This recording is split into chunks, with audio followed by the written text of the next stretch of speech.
Insomma, per descrivere la generosità del Duce non basterebbero 50 anni parlando tutti i giorni dalla mattina alla sera. Insomma, per farla breve, un giorno ti arriva a Palazzo Venezia il capo economato del regime. Chiavacci, no, sì, perché c'era sempre il chiamava tutto, c'era chiaro, grosso, così, no? Lui chiamava tutto. Insomma, fa il Duce, Duce, nel mondo è in atto una crisi economica che tutti rischiamo di rimanere strangolati. Come adesso. Però adesso mi racconta cosa facevano allora, no? Per dire, no? Adesso quei foglietti, cioè, rimanevano strangolati. E il popolo italiano reclama pane e lavoro, la miseria alle porte, le scorte dei magazzini sono quasi terminate. Se entro 2 giorni, no, insomma, non si fa qualcosa, qui succede il 48. Questo era il succo del disco. E insomma, a un certo punto il Duce ha cominciato a dare ordine a tutti. Tu vada qua, tu vada là, tu fa questo, tu fa quest'altro. E insomma, per farla breve, 2 ore dopo sono partite 40 squadriglie di aerei per tutta Italia. Ogni aereo ci aveva dentro 2000 pagnotte. Sì, le pagnotte, sì, quelle pagnotone della volta, no? Poi tutte nere, no?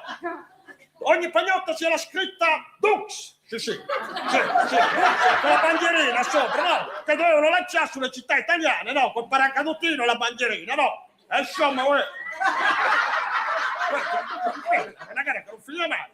Pipita, Tamanà, un aereo pieno di tocchetti da croccanti. Sì, tocchetti da croccanti, cioè che lanciavano sulle città, no? Mentre ti aveva sguinzagliato tutta una serie di dame di compagnia. Ogni dama di compagnia dava ai poveracci una tazza di cioccolato caldo e un savoiardo per tenere lo stomaco, capito? Una volta si faceva così, no? Non si scherzava bene. Poi a un certo punto la radio fa Adunetta! Insomma, tutti soccorsi a Piazza Venezia. Dopo 2 secondi Piazza Venezia era nero da gente. E la radio diceva Adunetta, il Duce distribuirà a Piazza Venezia le pagnotte. Insomma, la sala del mappamondo era piena di pagnotte. E il Duce con tutti i gerarchi ha incominciato a tirare la pagnotta dalla finestra del Palazzo Venezia. Pim, e tirava la pagnotta alla folla. E tutti urlavano, dammi una pagnotta, tutto amico, pure me. E quello, pim, tirava, dammi una pagnotta, a me non mi hai dato la pagnotta. E il Duce e i gerarchi che tiravano la pagnotata. Pim. Sì. Tirava certo pagnotata, il Duce c'era l'estate quel giorno, una ventina di commozioni. Allora, Carlo, qua ho idea che se non arriva lui siamo messi male. Cosa ne dici? Quando c'era lui ci andava tutti a pagnotte, oggi vanno tutti a un'altra cosa. Forse sì. Ma cosa dici? Potrebbero prendere spunto anche quei ragazzotti che hanno messo lo striscione di Italia agli italiani e gli hanno dato la punizione immediata. Sei in condotta e tesina riparatoria su quanto africani siamo in Italia, su quanto deriviamo dagli africani. Esatto. Allora, la domanda è, ma se negli anni 80 78, si poteva ironizzare 1978 quel pezzo qua. Si poteva ironizzare su c'erano gli indiani metropolitani e il punk. Si poteva... Arbore, c'è qualcuno che gli ha chiesto il patentino di antifascismo? Lo capisci dov'è che questo paese è precipitato dentro un gorgo di stupidità collettiva assoluta? Però che ci posso fare io? Così è. Però quando c'era lui, caro lei, però devo dirti la verità che quella storia lì dell'Italia agli italiani con susseguente punizione, sei in condotta e tesina riparatoria, a me mi è sembrata veramente orrenda questa storia, al di là delle risate. Allora, la cosa che mi ha stupito e che i nostri soloni commentatori, no? Anche del centrodestra, non l'hanno presa sul serio. Ma quella è effettivamente una dimostrazione di fascismo, perché tu non ammetti, ed in una società liberale questa cosa è inconcepibile, non ammetti che esista un diverso parere. Dire l'Italia agli italiani, che peraltro voglio dire, poi l'ha detto Carducci, cioè è piena la letteratura, ma tutto quello che è risorgimento dovrebbe essere cancellato, no? Perché era il, come dire, era il grido di battaglia di tutto il risorgimento, l'Italia agli italiani, tant'è vero che in Piemonte, questa bellissima lirica di Giuseppe Carducci, ricordo Nobel per la letteratura, è esaltato il concetto.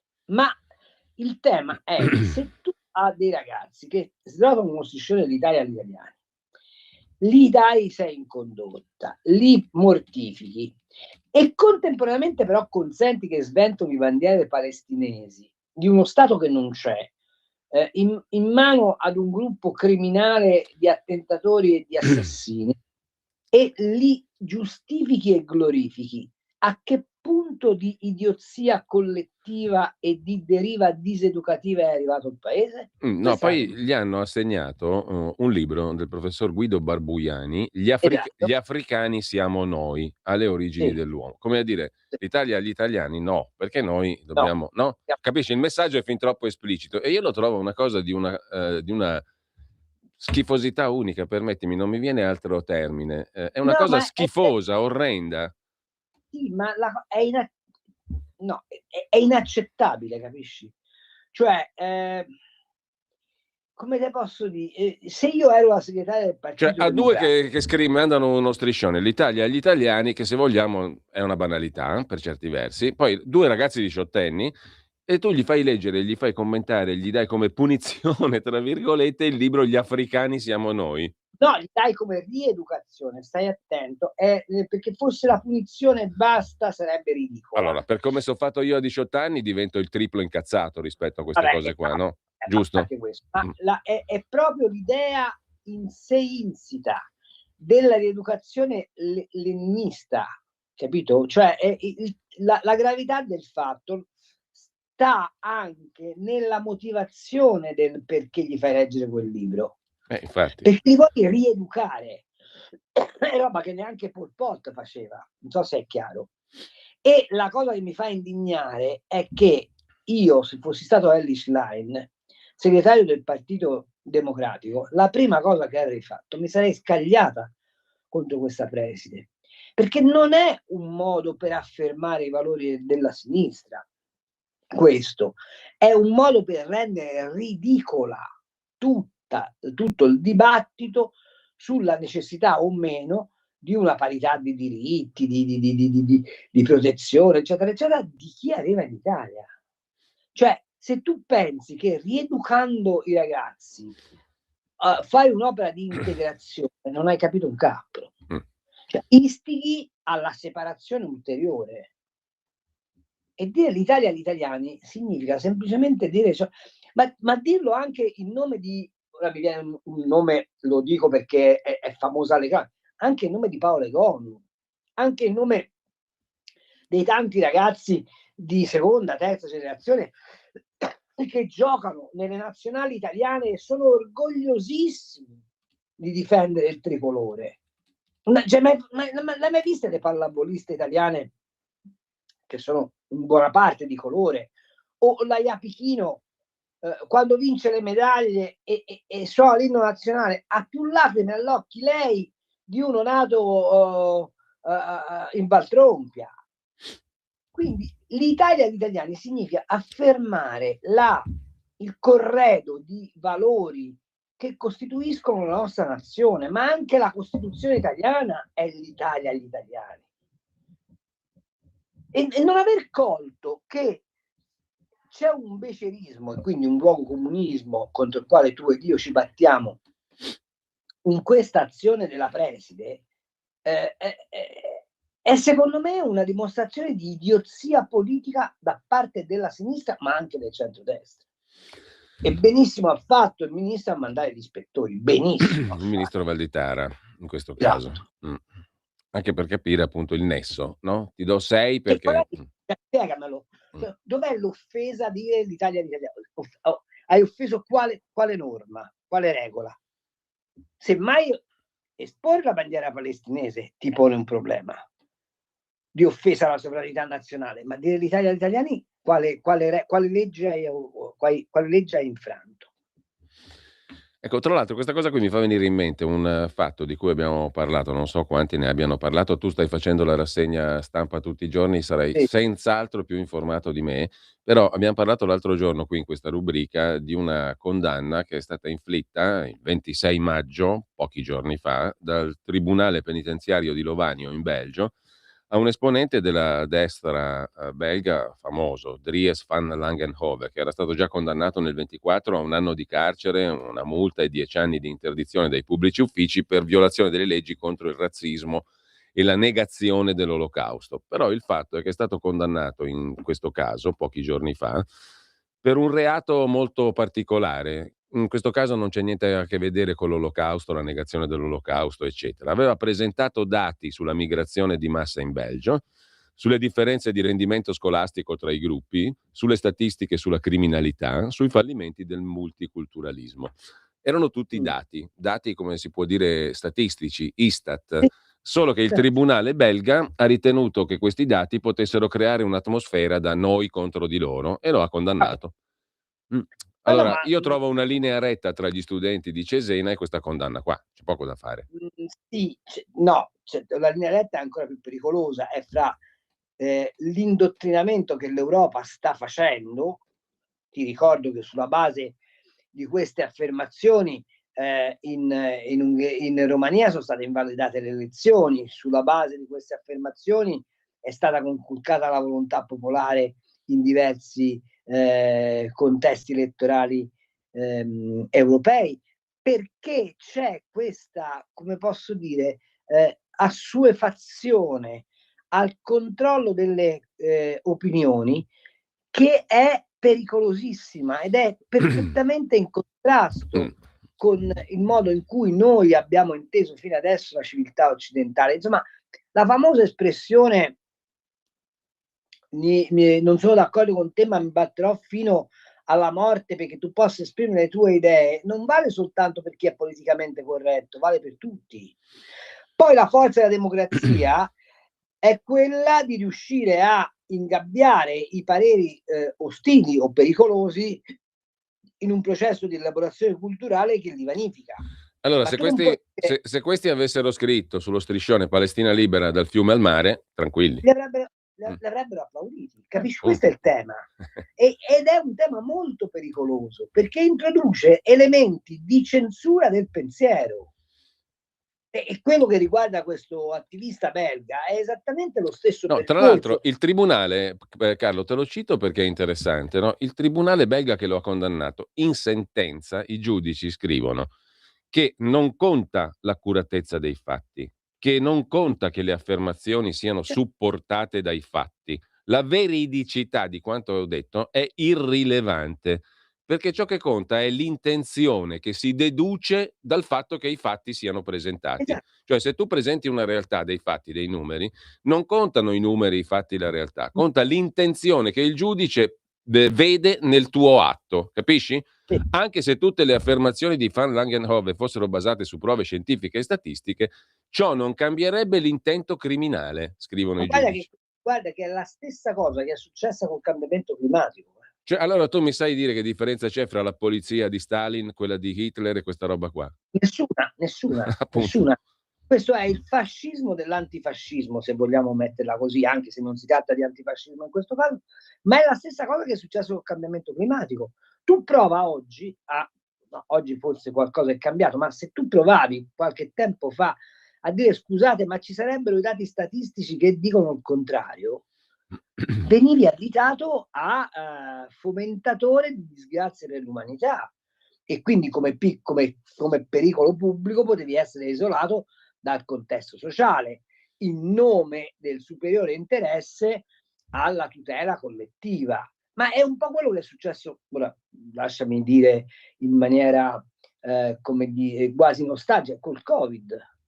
Cioè noi abbiamo evitato che esistessero pareri contrari al mainstream e lo abbiamo evitato in una maniera talmente, come dire, conculcata e talmente conclamata che era impossibile far instillare il dubbio, che invece è il sale delle democrazie occidentali, perché la democrazia occidentale si regge sul dubbio che tu abbia ragione, sul dubbio che ci può essere un parere differente, sul dubbio che ci possa essere un'altra strada. Noi abbiamo espunto il dubbio, ma tu ti ho già detto in altre occasioni che io ho una gran voglia di scrivere questo saggio, La morte del perché. È una domanda che non si fa più. Sono tutte affermazioni apodittiche e se tu non domandi perché succede una cosa e non eserciti capacità critica, la democrazia è finita, è morta.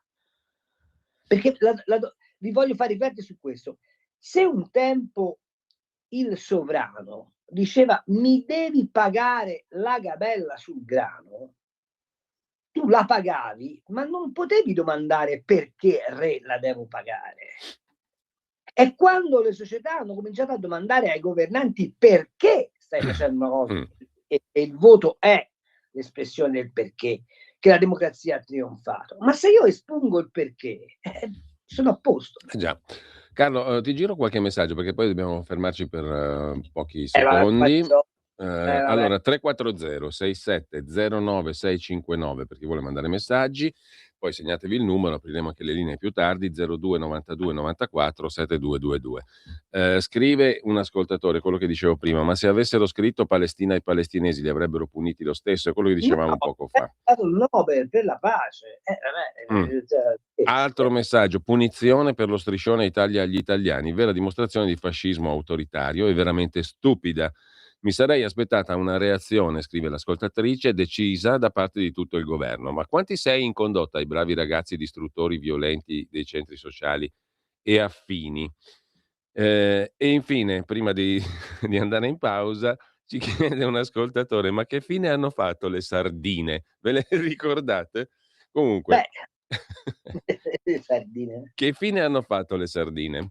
E questo che il loro capo è in consiglio comunale a Bologna. A Bologna, gode di ottima salute e le sardine hanno fatto la fine che dovevano fare, sono state messe sul pane insieme al burro. Un altro ascoltatore ci manda un libro, Edizioni Scientifiche Italiane, il libro è di Lorenza Rocco Carbone, L'Italia agli italiani si intitola, versi inediti, veri o presunti, di Giacomo Leopardi, Edizioni Scientifiche Italiane. Non è male, grazie al nostro ascoltatore o ascoltatrice, anzi ascoltatrice, grazie, che ci ha mandato questo link. Leopardi, in questo segno di Leopardi andiamo in pausa. Ho detto, la letteratura risorgimentale è tutta scritta dagli italiani, quindi non lo so, vabbè. Pausa.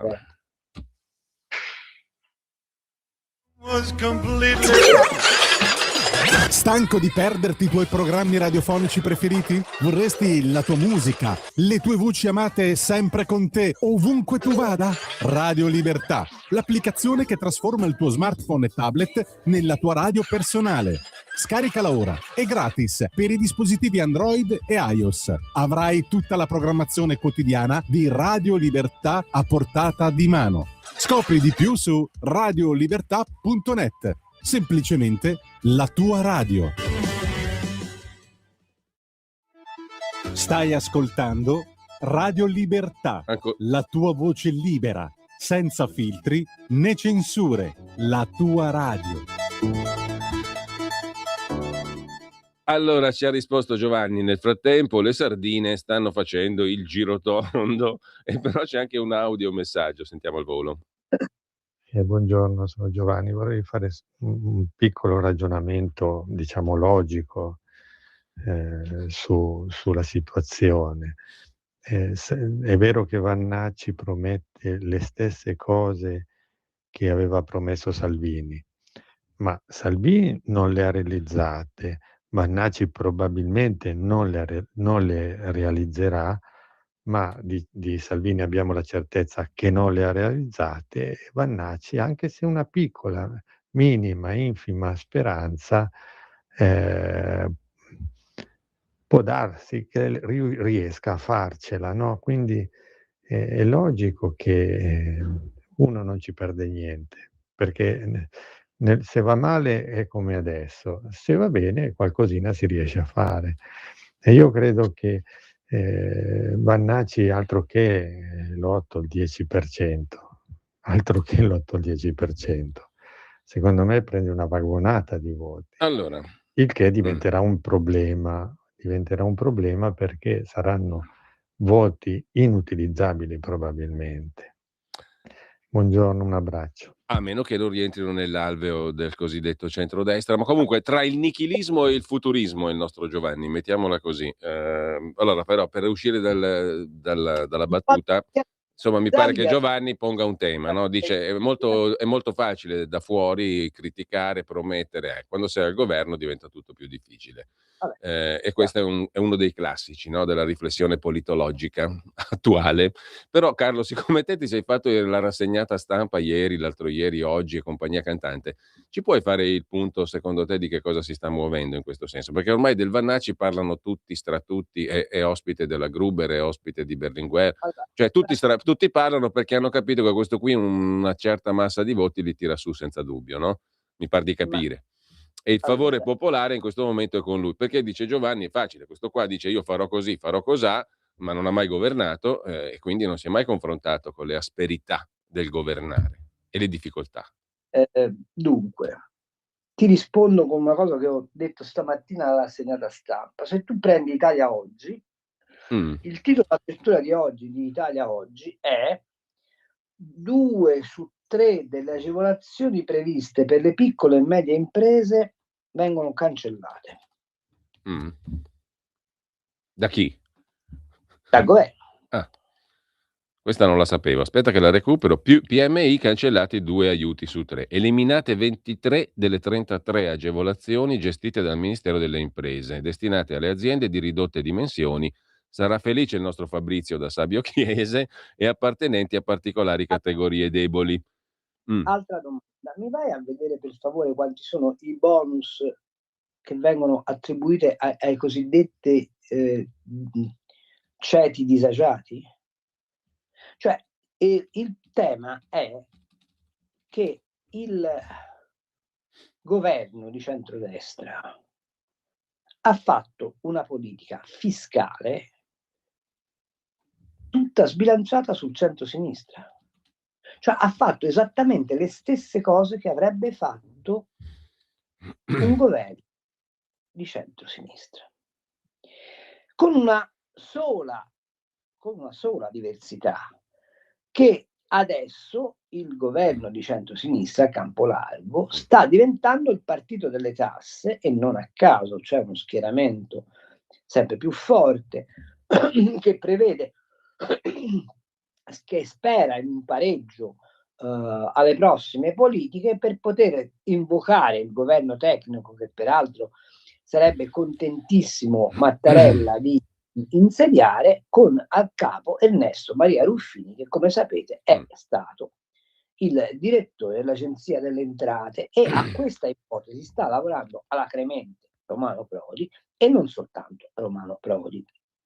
Allora tu mi domanderai, mi dici che cosa c'entra questo con Vannacci? C'entra. C'entra tantissimo, ma non perché Vannacci sia quello che ha le chiavi per risolvere questo problema, ma perché Vannacci segnala al centrodestra il, fra virgolette, tradimento consumato non già sui provvedimenti, ma sulla ratio dei provvedimenti. Sulla filosofia di fondo, insomma. Ecco, perché era semplicissimo spiegare agli elettori di centrodestra: guardate, la situazione economica del paese è particolarmente grave, non possiamo abbandonare chi non ce la fa, vi chiediamo un ulteriore sacrificio, ma il problema è che il ma è stato rinviato.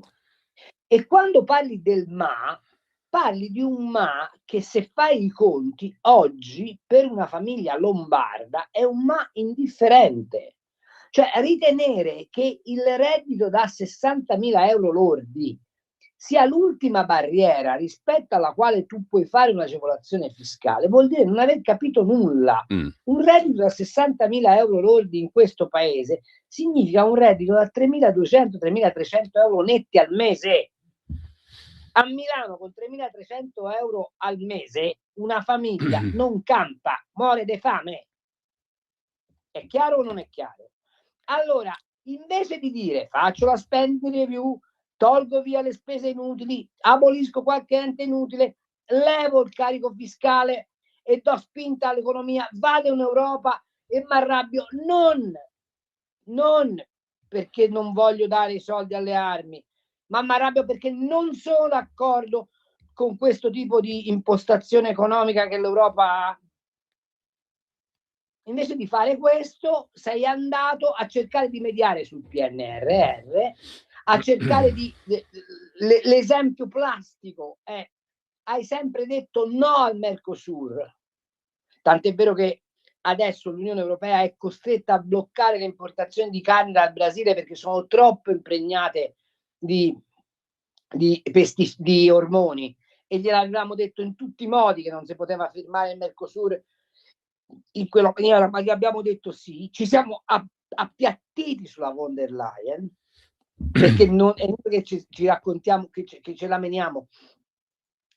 Fratelli d'Italia ha assunto posizioni molto vicine a quelle del PPE e posizioni sono funzionali agli interessi della famiglia Berlusconi. È inutile che ci diciamo che non è così, e poi ti meravigli che ti nasce Vannacci. È evidente che ti nasce Vannacci, è del pari evidente che Vannacci non ha le risposte, non ha nessuna risposta a nessun problema, ma è del pari evidente che il tradimento, fra virgolette, del cambiamento di passo che non c'è stato induce l'elettore di centrodestra a farsi una domanda: ma che cosa devo fare per ottenere una politica, chiamiamola thatcheriana, dal governo? Che cosa devo fare io, Fabrizio da Sabbio Chiese, per sapere che come artigiano vengo, non dico protetto, ma non vengo indicato come evasore? Ma l'hai vista la campagna idiota che è stata fatta dalla Gabbanelli e dal Corriere della Sera sull'evasione fiscale, come se Cairo fosse uno che paga tutte le tasse ovunque? Come se Cairo, come tutti gli industriali, non cercasse giustamente di abbattere la pressione fiscale sui conti della sua azienda. Ma ecco, non vi siete resi conto che c'è questa offensiva nuova nei confronti dei ceti produttivi spaventosamente? Ecco, ma Carlo, ma a me mi sfugge, te lo chiedo, no? A me sfugge la ratio, veramente la ragione, il motivo per cui si prende questa strada, perché io so che tu hai una grandissima simpatia per il ministro Urso, no?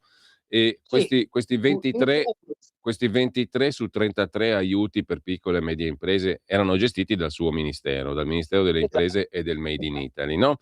Sono stati cancellati. Andiamo dalla nuova Marcora, che se non sbaglio è uno strumento di finanza agevolata per promuovere le piccole e medie cooperative, le cooperative di piccola e media dimensione. Al sostegno, il fondo impresa femminile, il sostegno alle start-up, cioè alle nuove aziende innovative, gli interventi per il rilancio di aree di crisi industriale, il fondo per il credito alle aziende vittime di mancati pagamenti. Ecco, tutta roba che è stata cancellata. Tu mi devi spiegare il motivo per cui nell'anno... Poi mi dici che io devo cacciare i soldi del contribuente per salvare per l'ennesima volta l'ILVA. Appunto. No, ma mi spieghi il motivo per cui uno dovrebbe dire: ma che bello, sono contento, sono felice, soprattutto tra i ceti produttivi, quelli che tengono in piedi il paese. Perché dovrebbero rivolgersi a chi li tratta in questo modo? Ma qual è la logica nell'anno elettorale che ci separa dalle elezioni? Non la so, non la conosco. Mi sfugge, capisci?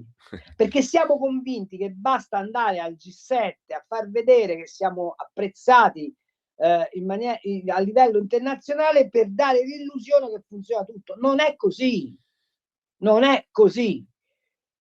La gente tutti i santi giorni tira su una saracinesca, accende un tornio e si trova una valanga di adempimenti burocratici, fiscali, che lo uccide, e non capire che questa gente è autrice ancora di un miracolo italiano, perché comunque la manifattura italiana regge, perché comunque hai un aumento della produzione industriale, perché comunque stai esportando. Ma tutto questo succede nonostante il governo, e poi si meravigliano che le sirene di Vannacci, che sono sirene di Vannacci, perché non risolveranno un problema che sia uno, però suonino gradite. Allora, intanto la nostra ascoltatrice Carlina ci dà un altro suggerimento. Mi chiedo, ma si possono passare mesi e mesi a discutere se il federale, la Lega, deve essere convocato o no, e non domandarsi se gli elettori potenziali della Lega vivono una condizione accettabile o no, dal punto di vista della capacità produttiva? È questa che mi manda in bestia a me. Allora, dicevo, altro consiglio per la lettura estiva, poi ne do uno io però più interessante, secondo me, con tutto il rispetto, è Carlina. Comunque Carlina ci suggerisce un altro libro importante, L'Italia agli italiani si intitola, è di Daniele Manacorda, Istruzioni e ostruzioni per il patrimonio culturale, è di Puglia. L'Italia agli italiani. Intanto abbiamo però anche una telefonata allo 02 92 94 7222. Chi vuole può intervenire con Carlo Cambi, ripeto il numero 02 92 94 7222, e poi vi giro anche gli altri messaggi, o leggo, ti giro Carlo i messaggi che sono arrivati via WhatsApp al 340 6709 659. Pronto? Sì, pronto, buongiorno. Buongiorno. Chiamo da Trieste, mi sentite? Sì, prego, buongiorno. Sì, buongiorno. Allora, a lunedì c'è Molinari, oggi c'è la Morelli. Quelle cose che voi ve le dite fra di voi. Cioè, che senso ha che discutete su questi grossi problemi? Che Radio Padania organizzi un incontro con persone competenti, appunto, come voi, come il dottor Cambi, come il dottor Cainarca, e si faccia spiegare bene da questi politici che sono là, questi poltronari che vengono a raccontarci balle al lunedì e al mercoledì e basta, ma però le cose ce le diciamo sempre fra di noi, non ha nessun senso, anzi va benissimo quello che dite, assolutamente, però sarebbe bello fare un confronto con qualche politico. Grazie. Ma già ne sono a bizzeffe, come lei ha detto, di politici in radio, no? Quindi ognuno fa il mestiere suo, mi pare di capire, anzi non è che mi pare di capire, è semplicemente così. Poi Carlo, se vuoi aggiungere qualcosa, intanto poi ti dico. No, noi ne abbiamo sempre parlato. Poi Carlo, diciamo la verità, noi abbiamo anche sempre cercato di proporre qualcosa di produttivo anche per questa radio, no? Che facesse da specchio proprio vivo, vivace della realtà che ci abbiamo intorno, dei ceti produttivi e tutto il resto. Poi, evidentemente, ognuno fa quello che può. Non è che possiamo fare chissà cosa. No. Voglio dire, io penso che siccome ci ascoltano, le cose che diciamo comunque ce le hanno in agenda. Poi se sono in grado di recepirle, di soddisfarle, o se sono in condizione di recepirle, perché poi c'è anche da considerare questo, quello che noi diciamo lo diciamo da osservatori, da critici, certo. Poi non siamo da confrontarci con la realtà a volte crudele della quotidianità, vorrei che fosse chiaro, insomma, è un po' come quelli che parlano delle partite di calcio, un conto è parlarne stando seduti in salotto e un conto è essere sul campo a sudare, quindi ogni tanto anche a questi politici diamogli il beneficio delle difficoltà oggettive. Ciò detto, però, è compito nostro come osservatori rilevare ciò che a nostro modo di vedere andrebbe migliorato, giusto? Allora, certo, condivido. Abbiamo due giusto? Sì, telefonate allo 02 92 94 7222, poi X messaggi che passerò subito dopo. Pronto? Pronto? Buongiorno. Sì, buongiorno, sono Giusi.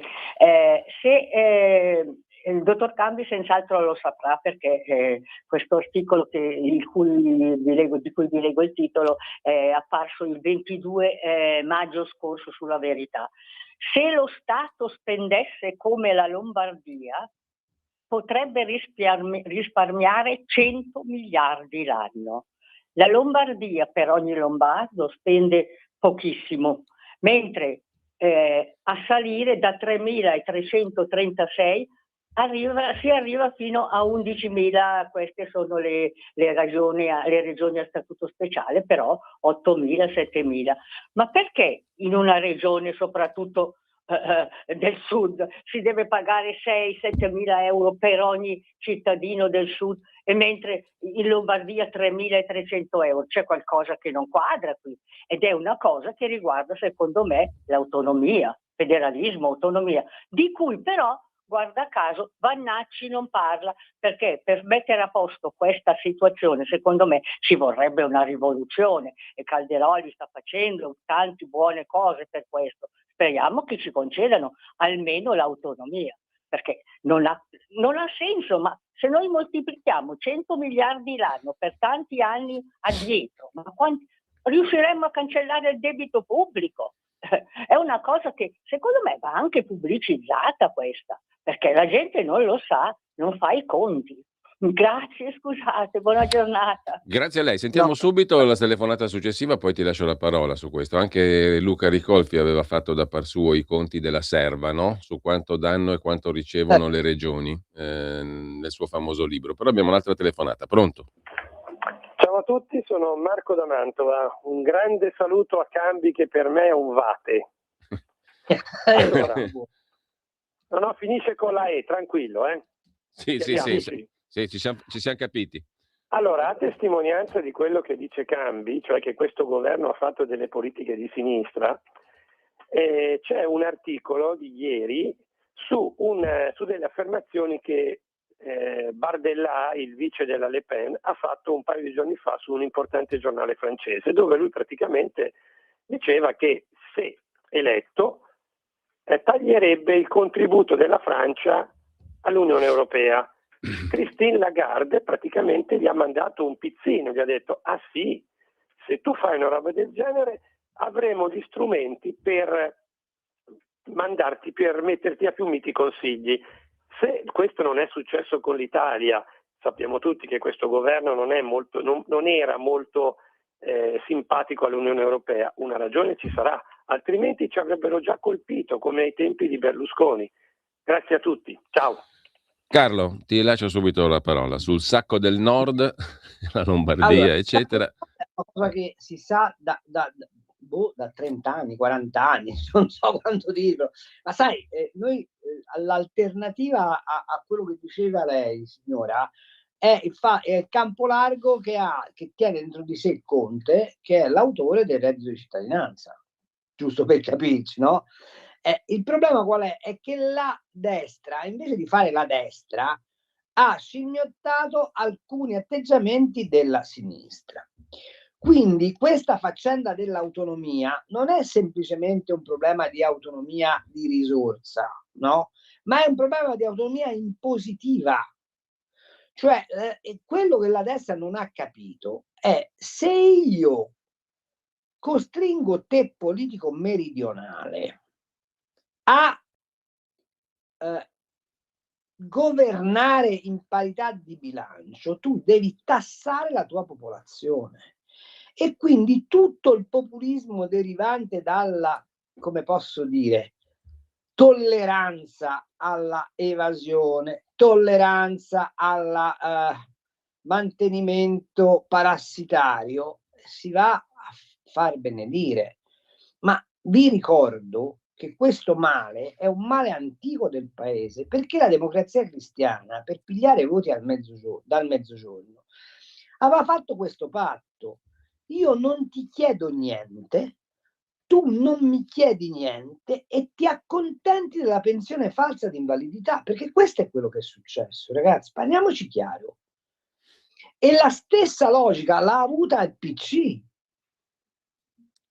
Allora, noi siamo usciti dalla guerra in un paese devastato, che ha avuto in alcune regioni, e grazie alla piccola e media impresa, e sto parlando della Toscana, dell'Emilia Romagna, delle Marche, della Lombardia, del Veneto. Ricordatevi che cos'era la povertà in Veneto prima che esplodesse la piccola e media impresa veneta, gente che è scappata i migranti veneti sono ovunque nel mondo, hanno saputo produrre ricchezza. Nel resto del paese si è prodotto demografia, hanno fatto figli, che poi sono serviti perché sono stati deportati al nord per alimentare i grandi impianti industriali di manodopera.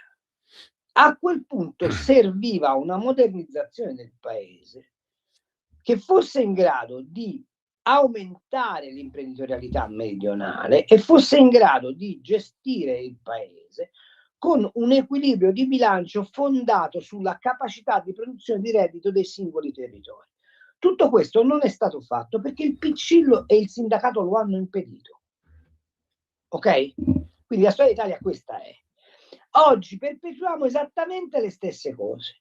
Quindi lei ha perfettamente ragione sull'autonomia, ma l'autonomia non è soltanto un'autonomia di spesa, deve essere un'autonomia di imposizione. Beh, diciamo che quel capitolo lì, il federalismo fiscale, è stato proprio messo da parte totalmente. Ma perché è l'unico vero problema, Giulio. Beh, ovviamente Perché anche per certi versi. Se tu mi fai i LEP e continui a pensare che vengono finanziati dallo Stato centrale, è vero che hai una riduzione di spesa, ma non hai una presa in carico di responsabilità certo, rispetto alla spesa. D'altro canto, a voler essere precisi, è dal 2001 che la Costituzione prevede invece il federalismo fiscale, cioè l'autonomia di entrata e di uscita a tutti i livelli di governo. Abbiamo una commissione per l'attuazione del federalismo fiscale da 25 anni ormai, no? Quindi questo è il punto. Non ha prodotto un allora, bene amato. c'è una telefonata, però e la passiamo subito, però poi ci fermiamo un attimo perché il discorso dell'Europa. Sì, certo, ma è certo. Evidente che è così, ma è evidente che è così, che è stata così la partita. Ma vi faccio osservare una cosa. Ieri tutti i giornali a reti unificate hanno pubblicato i discorsi di Draghi che lui ha riunito in un libro. Non c'è stato uno su nessun giornale che ha scritto: ma Draghi, se sapeva così tanto bene queste cose, perché non le ha fatte? Ha fatto esattamente il contrario. Vabbè. Allora, sentiamo chi è in linea. Pronto? Pronto? Buongiorno. Buongiorno. Sono Gianfranco, vi chiamo da Genova. Salve Gianfranco. Ciao, buongiorno. Volevo un attimo tornare, se è possibile, alla faccenda della scuola di Cesena e dello striscione esposto dai ragazzi. Sì. Premetto che ho trovato eccessiva la reazione dei dirigenti scolastici e lo dico io sono di sinistra, lo dico diciamo, non da militante, ma da elettore di sinistra. E quello che però, secondo me, per onestà intellettuale bisogna dire, cioè che ora capisco che uno poi la guardi la sua parte politica, quindi tiri un pochettino l'acqua sul mulino, ma che diciamo, l'intento di questi ragazzi non era né di richiamare il Carducci né di richiamare il Risorgimento, ma era in aperta polemica con le politiche migratorie e con il discorso che da poco era successo, perché era quello di Modena, di questa persona che ha compiuto questo attentato ed era un cittadino italiano di seconda generazione. Quindi, secondo me, se ce la raccontiamo come tifosi, allora non andiamo da nessuna parte. Se invece proviamo a fare, e mi sembra che io Cainarca la conosco da tanti anni e la seguo, nel senso dai tempi di Radio Padania, se invece proviamo a fare un racconto che sia più vero dal punto di vista delle intenzioni, e allora possiamo anche discutere di questa cosa. E ripeto, ho trovato eccessiva la reazione dei dirigenti scolastici. Un'altra piccola cosa sulle bandiere. Quindi mi scusi, per capire io, perché mi sono rimasto un po' in sospeso rispetto a quello che lei intendeva dire. Lei ritiene che sia eccessiva la reazione dei dirigenti scolastici, quindi anche il 6 in condotta non andava dato, mettiamola così? Ma secondo me no. Ecco. Secondo me no. Benissimo. Allora, detto questo, lei dice, però comunque il messaggio è sbagliato, dice lei. Non ho capito dove. Non ho ben capito il suo tuttavia. No. Cioè lei dice questi hanno sbagliato, hanno esagerato, però il però non l'ho capito. Però? No, mi sono spiegato forse male allora. No, io intendo dire che a parte il discorso della reazione dei dirigenti scolastici, quello, quando si tira fuori il discorso che l'Italia degli italiani è un messaggio che anche nel Risorgimento, il Carducci, io sono convinto, ed è una mia opinione chiaramente, che nelle intenzioni di questi ragazzi non c'era né il richiamo al Carducci né il richiamo al Risorgimento. Quello posso esserne convinto anch'io, sono sicuro, anzi. Ecco, solo questo, che nel senso, per cui se evitiamo magari di tirar fuori, per carità, poi la polemica, io adoro la polemica. No, di sicuro convengo con lei. Questi non pensavano né a Leopardi né a Carducci, ovviamente. Bene.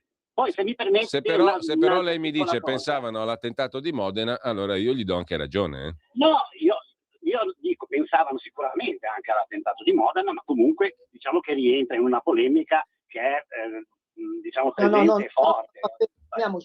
No. L'attentato di Modena non rientra in una polemica. L'attentato di Modena rientra in un atto criminale.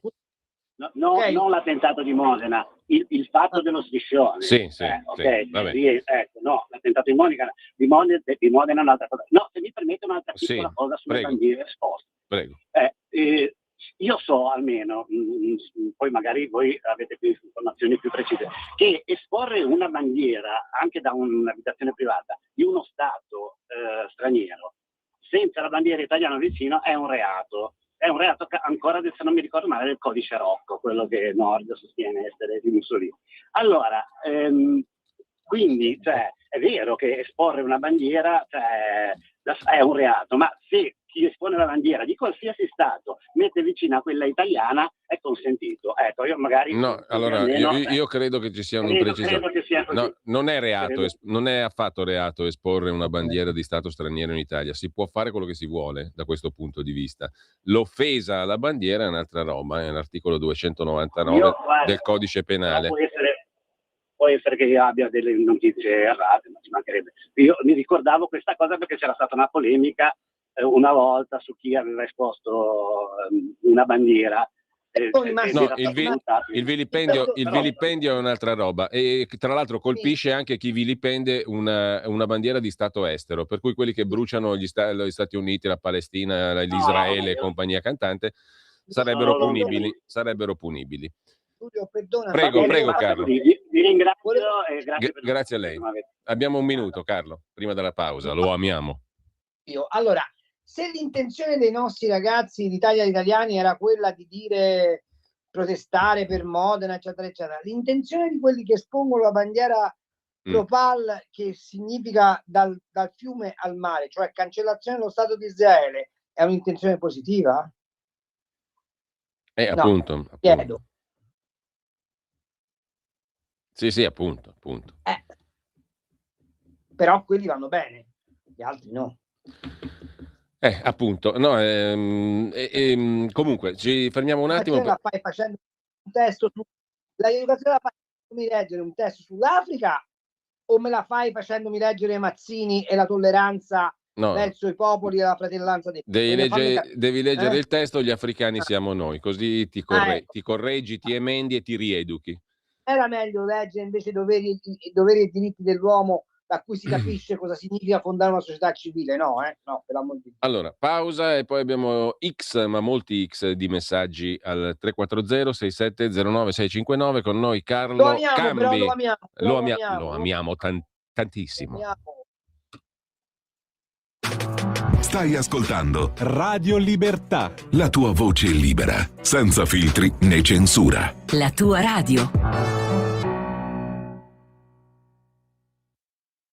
Lo amiamo perché ci offre sempre le cose più buone e naturali. Linea Alberto Acerbis. Buongiorno cari amiche, buongiorno cari amici di Radio Libertà da Alberto Acerbis. Se volete prenotare il nostro olio tramite il sito, vi ricordo olioacerbis.com. Lì entrate e vedete la nostra azienda, ma trovate anche nella sezione cosmetica la nostra linea La Bava di Lumaca Rimas. Sono già tantissimi anni, più di 18 anni, che le nostre amiche, in modo particolare in questo periodo, ordinano la nostra crema La Bava di Lumaca. Attenti alle parole, attenti. Eudermica e certificata da BioCert Italia come crema biologica. A cosa serve la crema alla bava di lumache e Rimas della Acerbis? Combatte le rughe, scottature, psoriasi, dermatiti, cuperosi, elasticità della pelle, idratazione, scottature, insomma una crema a 360 gradi. Ma ricordo, crema biologica, l'offerta, siamo in raccolta negli allevamenti convenzionati in questi giorni perché poi le chiocciole vanno a dormire. Attenti perché è una cosa davvero fuori di testa. Una crema alla bava di lumache biologiche Odermica Rimas 35 euro, trasporto gratuito, ma 3 Rimas, 3 non hanno scadenza, siete a posto fino a settembre, 79 euro. Chiamate 030 68 40 408, produzione limitata, oppure olioacerbis.com, sezione cosmetica. Stai ascoltando Radio Libertà, la tua voce libera, senza filtri né censure, la tua radio. Rieccoci in onda con noi Carlo Cambi, svariati messaggi dei quali dare conto, a partire da un audiomessaggio, un po' lunghignotto perché sono 1 minuto e 20, però insomma cerchiamo di... Casomai lo accelero mentre lo mandiamo in onda, quindi non se ne abbia male il nostro ascoltatore. Comunque sentiamo un po'. Ciao ragazzi, a proposito di fare quello che si è detto in campagna elettorale, quando, se vi ricordate, Salvini l'avevano visto come un alieno, una persona strana, perché faceva quello che aveva detto in campagna elettorale, e infatti poi il suo consenso è stato doppio, cioè raddoppiato, è arrivato superiore al 35-36%. Dopo, quando ha cominciato a dare fastidio in alto, va bene, o ai giornali o ai poteri forti, e a un certo punto l'hanno cominciato a dipingere come uno che non andava bene, ogni cosa che faceva non andava bene, e alla fine l'hanno demonizzato, e tutti i pecoroni dell'opinione pubblica e tutti i pecoroni in giro hanno cominciato a dire: ah sì, è vero, no, Salvini non va bene, ed è andato tutto a carte 48. E d'altra parte, però, quando poi si arriva al potere, forse, correggetemi se sbaglio, ditemi se sbaglio qualche cosa, quando si arriva in alto, quando si arriva al potere, quando si arriva al governo, bisogna obbedire a queste leggi scritte o dall'Europa o da chi comanda, dove bisogna piegarsi e bisogna conformarsi, e quindi il vero cambiamento non arriverà mai. Perché? Ciao. Carlo, ti lascio immediatamente la parola. Seduta stante. Non è così, cioè, non è che bisogna avere il coraggio, la costanza, accettare anche l'idea che si possa perdere il potere se si vuole continuare una certa battaglia. E il fatto è che a un certo punto, sai, te l'ho già detto l'altra volta, quando a Cavour dissero: eccellenza, i repubblicani hanno vinto le elezioni, lui disse: lasciate che vengano in Parlamento, si metteranno la cravatta. Allora, c'è un altro messaggio, anzi ce sono diversi. Comunque ci scrive un altro ascoltatore: io sono un fiscalista, uno schifo, una tortura verso le imprese e i contribuenti come in questi 5 anni l'avevo mai vista neanche col Padoa-Schioppa amante delle tasse. Rottamazione vergognosa, pignoramenti a pioggia anche per debiti di 1.000 euro. Sembra che al governo dal 22 ci sia Monti, inteso come Mario. Scusate lo sfogo, scrive Stefano. Io non ho la competenza del fiscalista o del commercialista per dire se sia vero o se sia falso. Tu che feedback hai, Carlo, su questo tema? E non ha molto torto il nostro amico fiscalista, anche perché, per esempio, questa roba del pignoramento senza contraddittorio direttamente dal conto corrente, che riguarda per esempio le multe, eccetera, eccetera, sulle quali poi c'è tutto il ragionamento degli autovelox, è un insulto al modo in cui la destra dovrebbe governare, però ovviamente non se ne può fare parola. Ci scrive un'altra ascoltatrice: mi sto chiedendo da anni, tanti, perché nessuno ha contestato Amato, Giuliano, per lo scempio che ha fatto verso noi casalinghe togliendoci la pensione regolarmente pagata all'INPS per avere la pensione minima, e nessuno dei parlamentari da allora ha reclamato, ma ha lasciato fare. Così oggi noi percepiamo una pensione pari a zero, nessuno dice nulla per cambiare, almeno per questi ultimi anni di vita, e noi mamme di allora, nonne di adesso. Non mi arrendo, spero fino all'ultimo di avere giustizia. Sarebbe facile trovare i soldi, basterebbe togliere 2 delle 3 pensioni di Amato, che ovviamente non basterebbe per niente, ma comunque Amato è un pensionato di lusso, quello di sicuro. Scusate, ma finché c'è vita c'è speranza, scrive questa ascoltatrice. Non era stata risolta questa vecchia storia, Carlo? No, risolta, e insisto nel dire che quando si dice vogliamo abolire la Fornero bisognerebbe avere il coraggio di fare la riforma della previdenza in questo paese, che sarebbe l'unica cosa da fare, e cioè quella di separare assistenza e previdenza, quella di incentivare i fondi pensione privati e quella di obbligare l'INPS ad assicurare gli stessi rendimenti che un fondo privato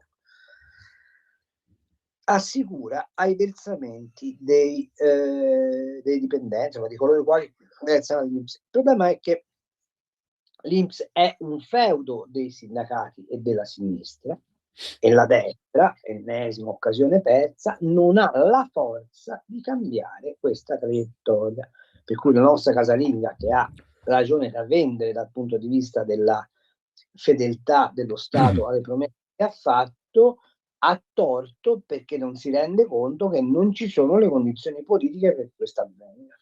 Gian da Brescia: mi pare fin troppo chiaro che l'ex militare furbo è funzionale agli antigovernativi e a Forza Italia, scrive Gian.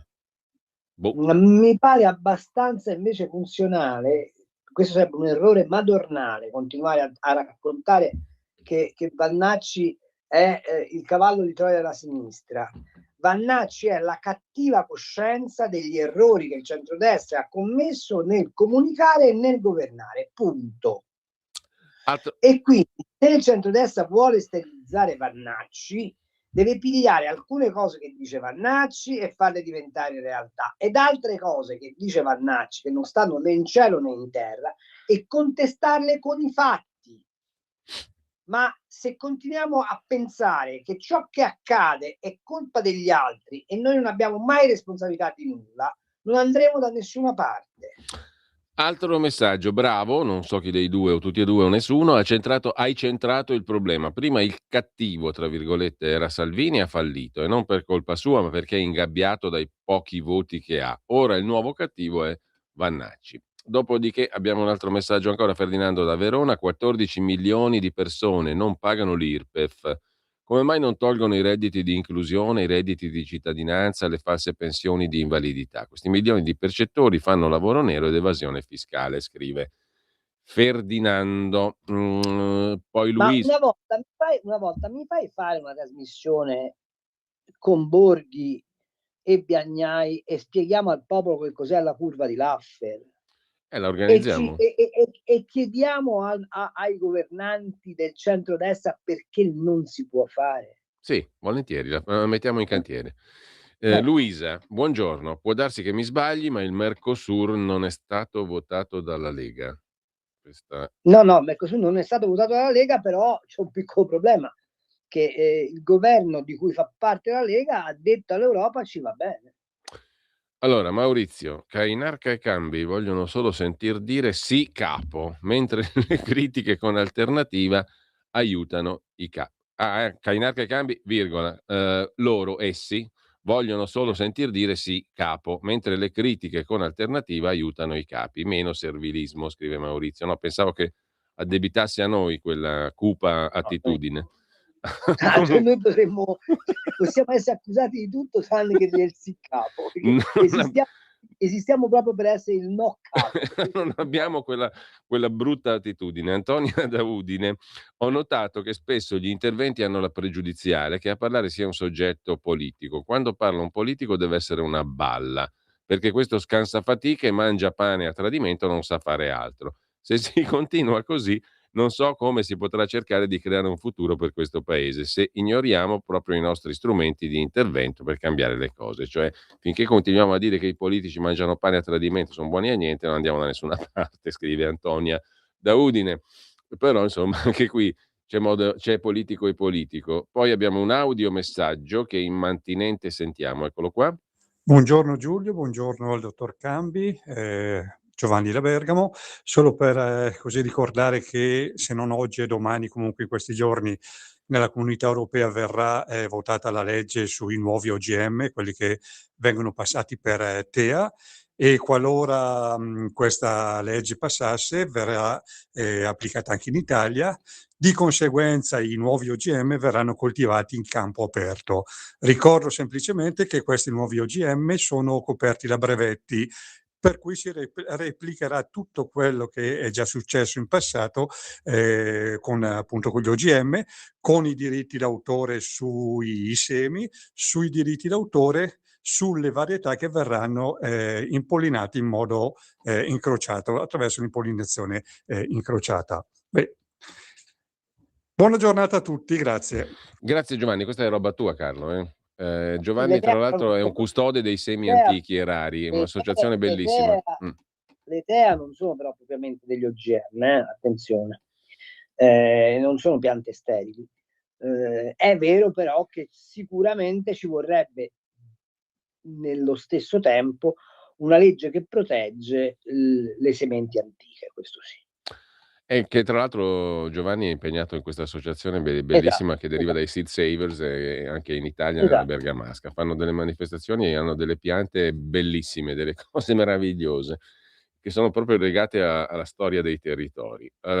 Scrive Anna Maria da Vicenza: ma avete sentito che l'Unione Europea impone all'Italia di togliere la flat tax? Come vedete, l'Unione Europea ostacola il governo a migliorare le condizioni economiche in Italia. Flat tax voluta dalla Lega, i poteri forti hanno paura della Lega e viene demonizzata. Questa storia della flat tax dell'Unione Europea non la conosco. Tu ne hai notizia, Carlo? No, è molto semplice. Sì, nelle raccomandazioni fatte dalla Commissione Europea attraverso Dombrovskis c'è scritto che bisogna abolire la flat tax. Il problema non è che è cattiva l'Europa, è che è stupida l'Italia, perché l'Italia va in Europa e dice sì a tutto, a cominciare dal patto di stabilità, e poi dopo si lamenta che l'Europa si comporta da Europa.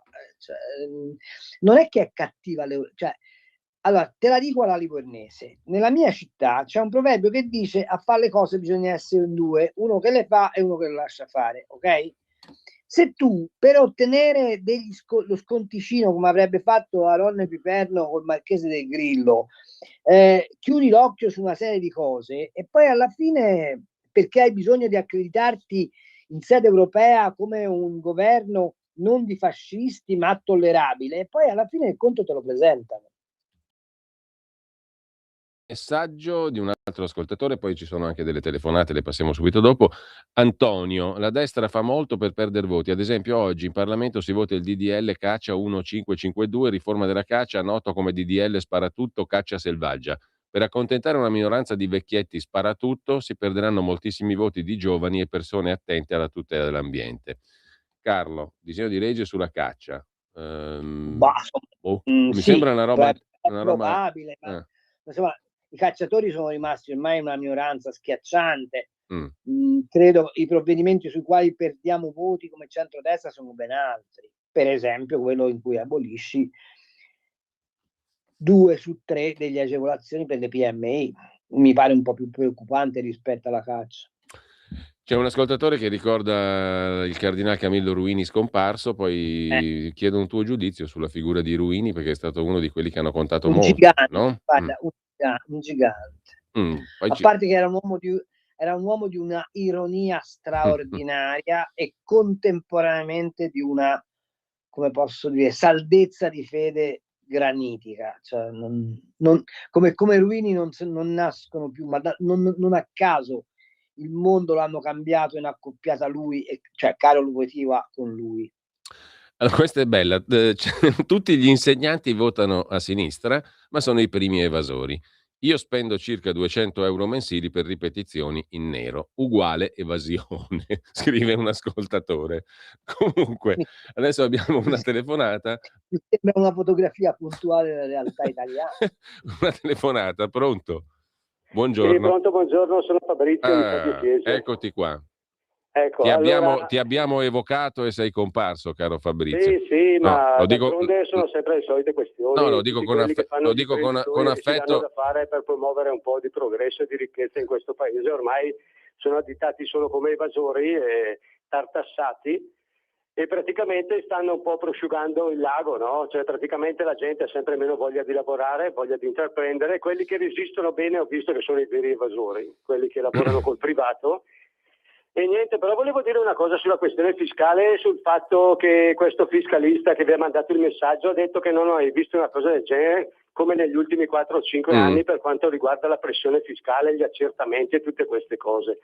Allora io sono rimasto in amicizia con il mio commercialista che ha una certa età e ne ha viste di tutti i colori. Lui era partito come dazziere negli anni 70, poi è entrato nell'agenzia delle entrate, bla bla bla. Allora lui mi raccontava che da quando la destra è andata al potere e ha cercato di promuovere delle riforme sulla fiscalità, sul fatto di non essere così oppressivi con chi lavora e cercare di togliere certi controlli che sono veramente da stato stalinista, praticamente si ritrova titubante e timida nel fare queste riforme perché ha paura, no, di far passare la questione come se aiutasse gli evasori. E allora cosa è successo negli uffici delle agenzie delle entrate vari? Che predominano i soliti di sinistra che hanno aumentato la pressione su queste persone, sugli accertamenti, per mettere in difficoltà proprio questo modo di fare del governo di destra, no?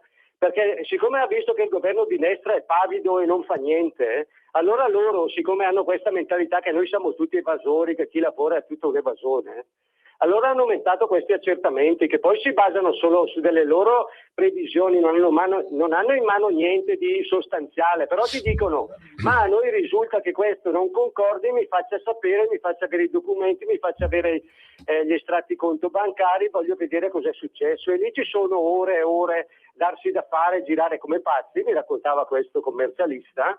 E praticamente perché il nostro governo di centrodestra non ha messo mano a niente.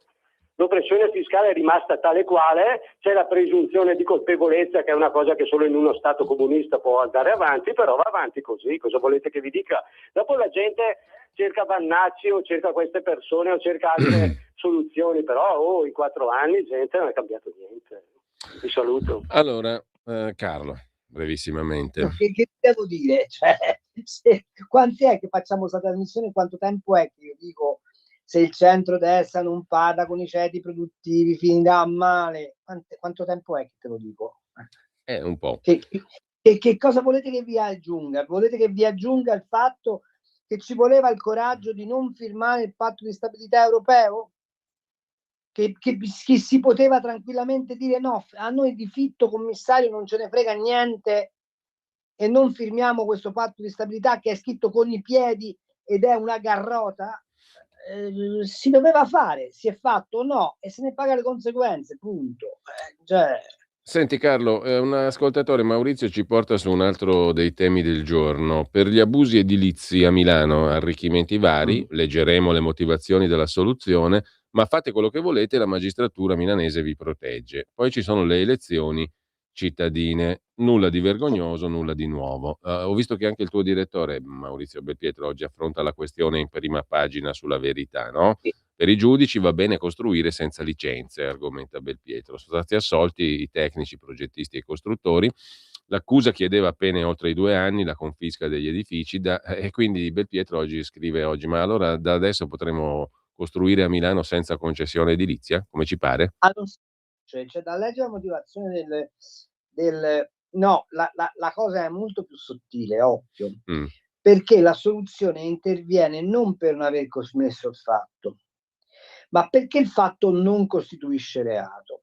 Quindi pare di capire che la giustificazione, la motivazione che i giudici daranno sarà: è vero che c'è una regola che dice che per fare quel tipo di edifici ci vogliono le licenze, ma è anche vero che essendo costume dell'ufficio tecnico del Comune di Milano non richiedere le licenze per quella roba lì, allora chi ha progettato e costruito aveva la presunzione che andasse bene così. La domanda è: ma se questo principio lo affermassimo per esempio sulle tasse, che succederebbe? Cioè io potrei tranquillamente andare dicendo: guardate, io non ho pagato quella tassa perché la consuetudine dalle mie parti è tale per cui quella tassa non si paga, e tu mi devi assolvere a questo punto, non è che puoi fare diversamente.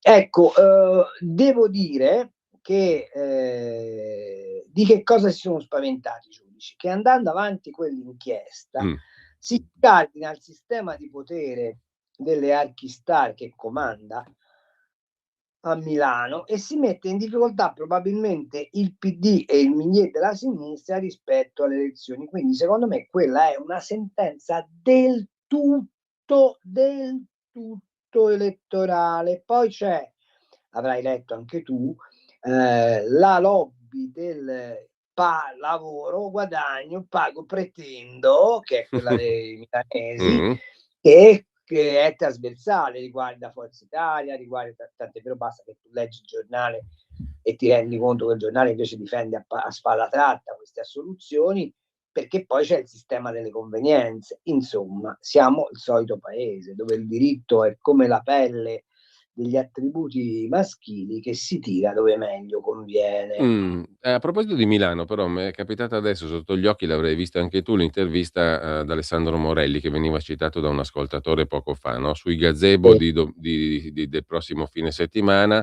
Dai gazebo di Milano: votiamo tutti per Salvini come candidato sindaco di Milano. Sabato e domenica le primarie della Lega per le comunali a Milano, anche se lo stesso Morelli dice vabbè, se vincesse Salvini la prenderebbe bene, ma credo che abbia altro da fare rispetto a candidarsi a sindaco.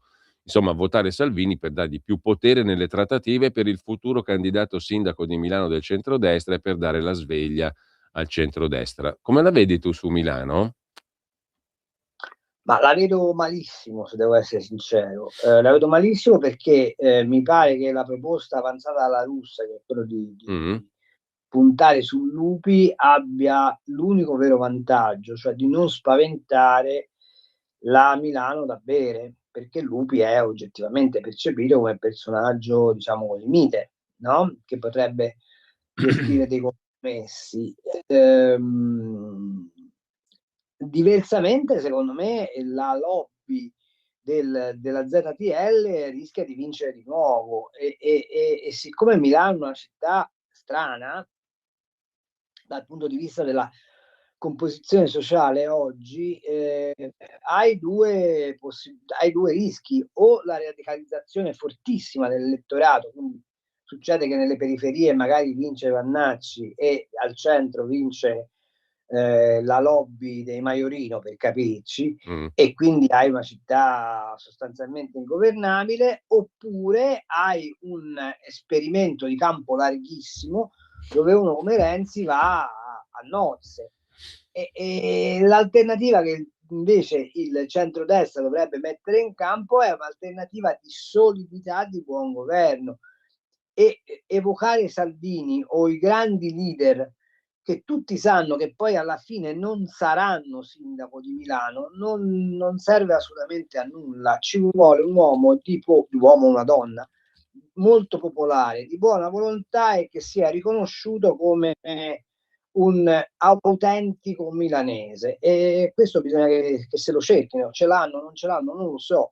Io non sono così milanese da poter dare un'indicazione, sono però abbastanza ad uso ad annusare, come posso dire, l'idem sentire delle popolazioni, e mi pare che tu oggi a Milano puoi vincere solo se contrapponi una forte impronta di milanesità alla deriva populista di sinistra e anche però salottiera che è stata imposta con l'amministrazione Sala. Devi essere chiaro sui temi dell'ambiente, devi essere chiaro sui temi del traffico, devi essere chiaro sulla vivibilità della città, ma intesa non semplicemente come spazi, come orari, come mobilità, ma proprio sulla accessibilità della gente ad abitare a Milano. Altrimenti finisci per avere una città che è priva d'anima.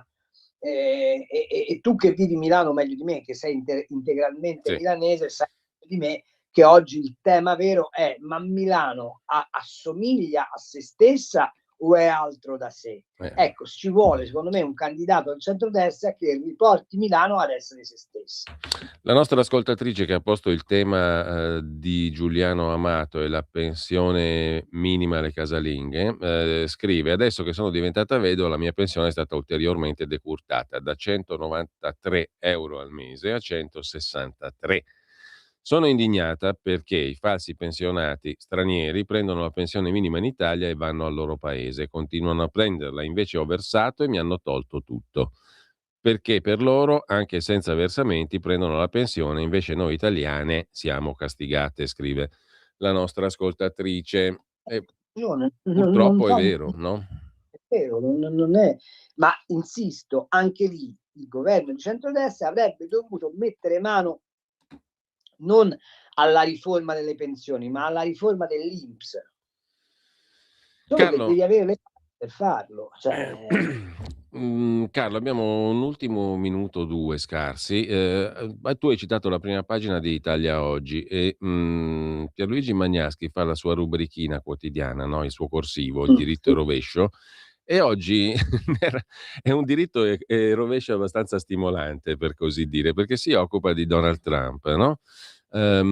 So che abbiamo un minuto o due, non ti chiedo un grande discorso, però mi pare di capire, io ho visto anche quello che ha argomentato il professor Ugo Volli su shalom.it, il sito della comunità ebraica di Roma, ha seguito la guerra in Iran fin dall'inizio, il professor Volli con molta attenzione, secondo lui l'Iran ha vinto, no? Con questo accordo che si profila per molti versi.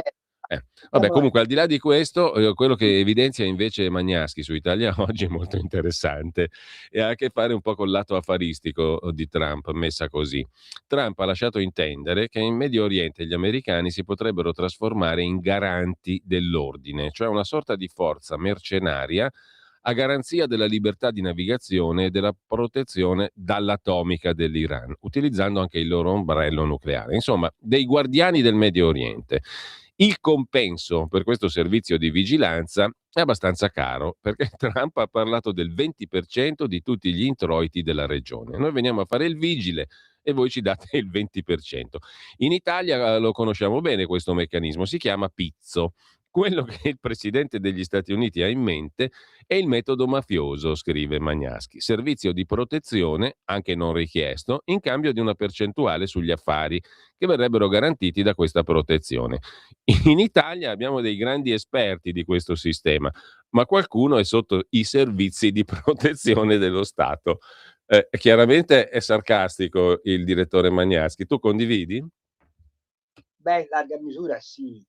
C'è però un risvolto, al di là del sarcasmo di Magnaschi, che invece fossi in Volli mi farebbe tirare un sospiro di sollievo, che finalmente si è formata l'internazionale sunnita e credo in maniera anche forse inconsapevole Trump ha favorito la presa in carico da parte dei paesi arabi del pericolo Iran.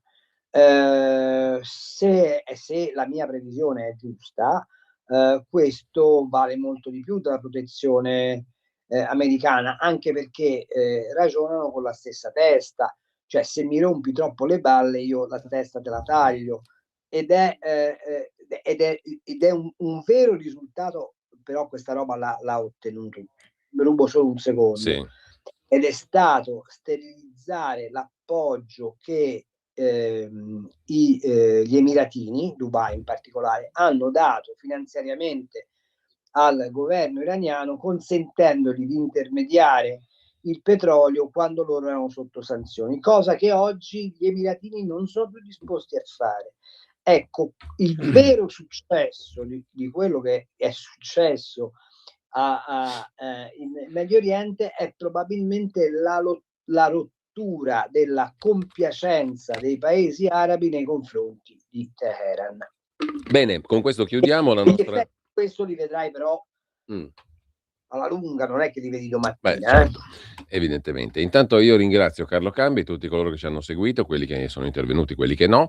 Grazie Carlo e buon pomeriggio. Grazie a te Giulio, salutami tutti. Il mio consiglio per la lettura, ragazzi, il mio consiglio per la lettura, oltre a quelli che ci ha dato l'Italia agli italiani, i vari libri, la nostra amica Carlina, è Genius Coci, i cuochi custodi dell'artigianato gastronomico, che è il bellissimo libro di Carlo Cambi su tradizione e innovazione nel segno del valore artigiano.